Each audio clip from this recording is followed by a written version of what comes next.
그리고 저는 스펙을 준비할 때도 한국사 같은 거 하루, 한국어 이틀 그렇게 해서 스펙을 땄어요. 가슴에 비수가 날아와 꽂힌다.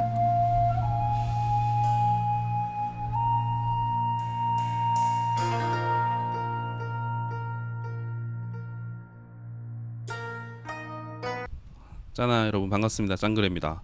오늘은 그 합격 수기에 관한 이야기를 들고 왔습니다. 그 이면서님, 제가 좋아하는 이면서 형님 영상이 그 단기간에 합격한 사람들 믿지 마라고 이렇게 영상이 올라왔더라고요. 그래서 제가 그 계속 찍으려고 했었던 이 합격 수기에 관한 내용을 좀 말씀드리려고 해요. 그 현서 형님이랑 어느 정도 일맥상통하는 얘기 같은데, 근데 저는 사실 거의 참고를 안 했었어요. 제가 준비할 당시에는 뭐 합격 수가 그렇게 많지도 않았고, 그래서 저는 항상 그렇게 생각했어요. 이렇게 정보가 없다고 이러면서 제가 그 정보를 만들고자 하게 돼서 여기까지 온 거죠.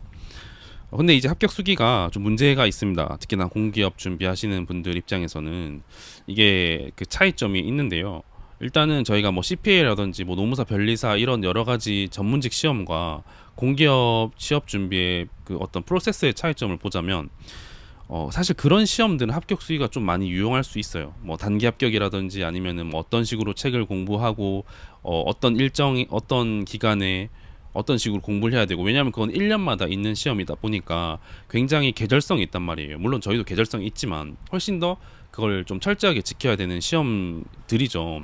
양도 굉장히 많고, 그리고 뽑는 인원도 비교적 일정합니다. 뭐 몇백 명 뽑는다고 하면은 거기서 크게 변하지 않게 계속해서 일정에 뽑는 인원이고요. 시험만 잘 보면은 거의 다른 부분에서는 어떤 면접이라든지 서류라든지 이런 커트라인이 없잖아요. 공기업은 일단 어떻습니까?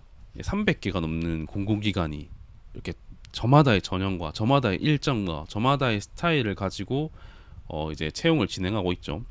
그리고 이제 서류 필기 면접으로 이어지는 프로세스들도 다 나눠져 있고 계속해서 어느 정도 일부분이 바뀌고 있고요. 뭐 AI 면접이 추가된다든지 이런 부분들이 있고, 그리고 채용 인원조차도 뭐 상반기 10명, 하반기 10명 이렇게 정해놓은 게 픽스해 놓은 게 아니라 언제는 안 뽑기도 하고 언제는 완전 많이 뽑기도 하고, 그거는 그 규모가 작은 회사이기 때문에 거기에 어떤 정책에 따라서 달라질 수밖에 없는 상황입니다. 이런 부분에서 공기업에서의 합격 수기는 사실 그 나머지 시험들보다 다른 시험들보다 어떻게 보면 가치가 현격하게 떨어질 수밖에 없는 거죠. 물론 여러분들이 합격 수기를 통해서 어느 정보를 얻어내고 뭐 그런 거 좋습니다. 사실 그런 행위는 당연히 필요한 거고요. 근데 너도 나도 합격 수기를 찾는 상황이 오는 거는 저는 좀 바람직하지 않다고 생각하고, 제가 이 영상을 왜 찍게 됐냐면 얼마 전에 구독자분이 제가 2년 정도 전에 올린 영상에 합격 수기 관련된 내용이 있었거든요. 그걸 어떻게 볼 수 있냐 막 이렇게 계속 질문을 하시는 거예요. 그래서 제가 폐기했다라고 했어요. 왜냐하면 지금과 상황과도 뭐 맞지 않고 개정될 부분도 필요하고, 사실 뭐 이게 퀄리티적으로 그렇게 영상들을 보시면 되지 합격 수기는 그렇게 뭐 크게 의미 없을 것 같다라고 답변을 드렸었거든요. 그렇게 제가 처음에 쓴 합격 수위가 있고, 두 번째는 제가 한 1년 정도 전에 그 공기업 사무직 준비 표준이라는 글을 썼었습니다. 어떤 회사에서 공모를 해가지고 공공기관 합격자들한테 제가 거기 썼는데 바로 예선 탈락을 하게 된 거죠. 뭐 저는 그렇게 쓴 것 같아요. 기술적으로 예를 들어서 공단이나 뭐 어떤 정량을 많이 보는 A군 기업 같은 경우에는 이런 식으로 준비를 하고, 필기를 많이 보는 공기업 같은 경우에는 이런 루트로 준비를 하고, 뭐 NCS를 보는 기업은 이런 루트로 준비하고, 이런 여러 가지 기술적인 방향을 담았었습니다. 공기업에 어떤 종류가 있고. 근데 다른 분들은 보통 수기하면 제가 그렇잖아요.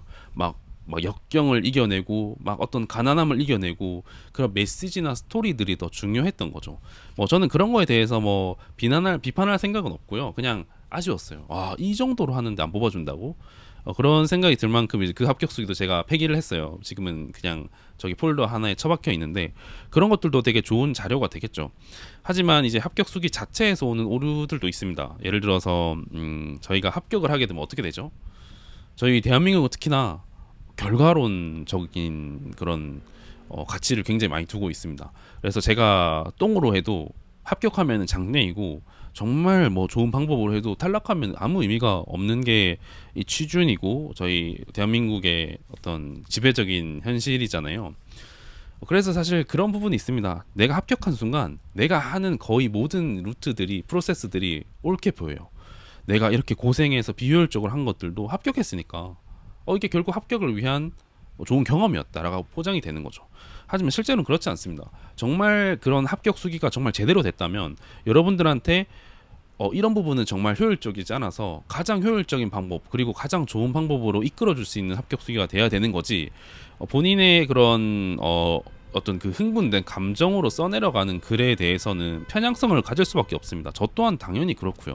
그래서 제가 막 그런 자극적인 멘트들 안 하는 게 사실 여러분들한테 제가 거짓말은 아니고 안 밝히는 게 있는데 저는 NCS 그냥 책 한 권도 안 보고 그 유형 보러 그냥 서점 한번 가가지고 그냥 사기업 치준이 안 되니까 NCS 한번 봐볼까 해가지고 봤는데 커트라인보다 좀 높게 나왔어요. 어느 지역을 치더라도 그냥 면접까지 간 거야. 그냥 처음 쓴 자소서, 처음 본 필기인데.